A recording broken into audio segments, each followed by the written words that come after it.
Assalamualaikum warahmatullahi wabarakatuh. Masih melanjutkan kajian kita di dalam kitab Akhlaqul lil Banin juz 1. Pada kesempatan kali ini kita akan membahas tentang bab yaitu Allah Subhanahu wa taala. Ayuhal waladul aziz, wahai anak-anak yang mulia, Allah Subhanahu wa taala walladzi khalaqaka.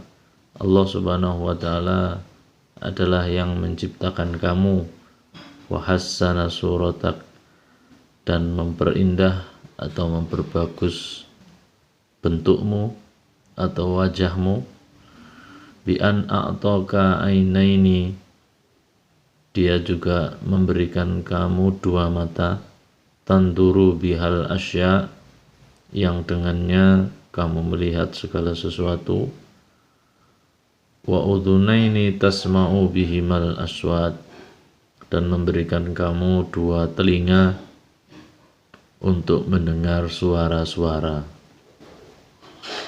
Di sini Allah Subhanahu wa taala adalah zat yang maha menciptakan segala sesuatu.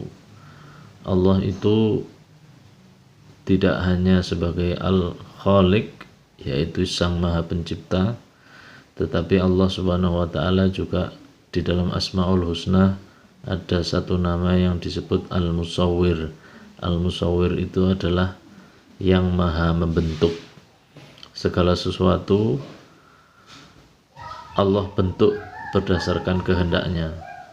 Manusia ada bentuknya sendiri, kemudian ada alam semesta beserta seluruh isinya, ini dengan keindahan-keindahan yang merupakan bentuk dan perwujudan dari kekuasaan Allah Subhanahu wa taala. Segala sesuatu yang diciptakan oleh Allah itu pasti berbentuk, walaupun segala sesuatu yang tidak kita ketahui atau makhluk-makhluk yang tersembunyi, yang gaib, itu juga ada bentuknya sendiri. Walisanan tatakallamu bihi, dan Allah menjadikan lisan, memberi lisan untuk bercakap-cakap. Wa yadaini tasta'miluha fil asghalik, dan memberikan kedua tangan untuk kita bisa bekerja. Warijlain tamsi alaiha, dan kedua kaki yang dengannya kita bisa berjalan. Wa aqlan ta'rifu bihil khaira minasyarr, dan Allah menjadikan memberi akal yang dengannya kita bisa melihat dan membedakan antara yang baik dan yang buruk. Ini adalah salah satu yang membedakan manusia dengan hewan, dengan tumbuhan, dengan makhluk-makhluk yang lain, karena Allah memberikan yang namanya akal. Akal ini bisa juga disebut sebagai software, ya, kalau istilah di komputer. Kalau hardware-nya adalah otak. Hewan itu punya otak, sama manusia itu juga punya otak, tetapi bentuk otaknya hewan dan otaknya manusia ini berbeda. Hewan tidak diberikan akal, tetapi manusia diberikan akal oleh Allah. Nah, akal ini adalah pendaran-pendaran atau gelombang-gelombang tertentu yang bisa ditangkap oleh hardware yang namanya otak ini, sehingga diproses oleh otak, dan darinya manusia itu bisa ta'rifu bihil khair minasyarr, bisa membedakan mana yang baik dan mana yang buruk. Orang yang mencuri itu tidak usah dikatakan perbuatannya salah, dia juga tahu sendiri bahwa perbuatannya itu salah. Orang yang berzina, dia tidak usah dihukumi dosa, dia sendiri juga tahu bahwa yang dia lakukan itu adalah suatu perbuatan dosa. Ini adalah pentingnya sebagai manusia kita menggunakan akal ini. Kalau tidak menggunakan akal, maka kita lebih buruk daripada hewan. Karena dengan akal inilah manusia nanti dimintai pertanggungjawabannya oleh Allah Subhanahu wa taala.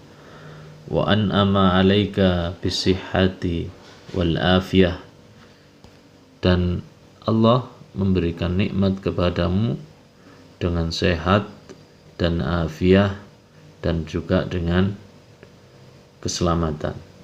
Wa wada'ar rahmah fi qulubi walidaik, dan Allah yang meletakkan kasih sayang di dalam hatinya orang tuamu. Orang tua pasti sangat mencintai anak-anaknya. Siapa yang memberikan kasih sayang ini? Yang memberikan kasih sayang ini tentu saja adalah Allah Subhanahu wa taala. Hatta rabbayaka tarbiyatan hasanatan. Orang tualah yang juga memberikan pendidikan, juga pengasuhan yang baik kepada setiap anak-anaknya. Fayajibu 'alaika an tu'adzima rabbaka wa tuhibbu wa tashkura 'alai wa tashkura 'ala jami'i ni'ami. Maka wajib bagi kita untuk mengagungkan Allah, mencintai Allah, dan bersyukur atas semua yang telah diberikan oleh Allah Subhanahu wa taala. Allah mengatakan, barang siapa yang bersyukur maka akan ditambah nikmatnya. Barang siapa yang kufur atau ingkar, maka azab Allah itu sangat pedih. Bi antam tasila awamirahu, kemudian taat terhadap perintah Allah, wa tajtaniba nawahihi wa tajtaniba nawahiyahu, dan menjauhi segala apa yang dilarang oleh Allah, wa antu adzima aidha jami'a malaikati wa rusulih, dan juga selain mengagungkan Allah, kita juga harus mengagungkan seluruh malaikat-malaikatnya, para rasul-rasul, wa anbiya'ihi wa solihina min ibadihi, juga mengagungkan para nabi-nabi, orang-orang soleh dari hamba-hambanya. Wa tuhibbahum li'annahu ta'ala yuhibbuhum, dan mencintai mereka semuanya karena Allah Subhanahu wa taala mencintai mereka itu semua. Idza ahbabta rabbaka,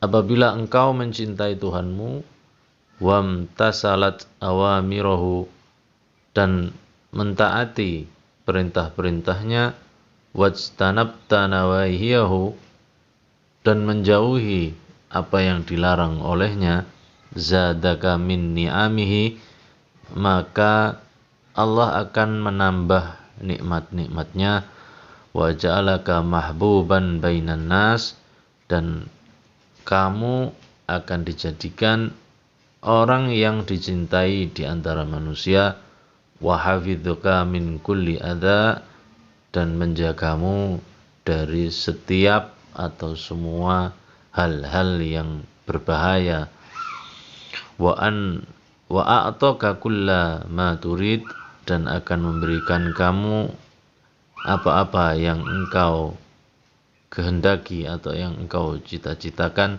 minar rizki wa ghairihi, dari rizki dan dari hal yang selainnya.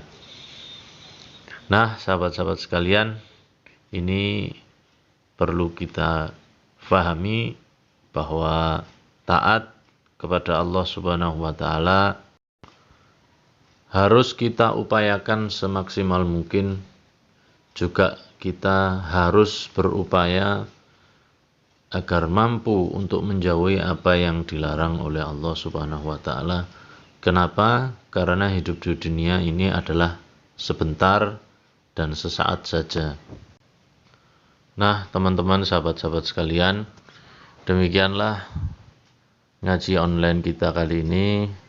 Mudah-mudahan kajian kita ini memberikan satu pencerahan dan juga kesadaran bagi kita semua untuk selalu berusaha taat atas perintah dan juga selalu berusaha untuk menjauhi larangan-larangan Allah agar kita hidup di dunia selamat, terlebih di akhirat nanti selamat. Rabbana atina fid dunya hasanah wa fil akhirati hasanah wa qina adzabannar. Demikian, terima kasih. Assalamualaikum warahmatullahi wabarakatuh.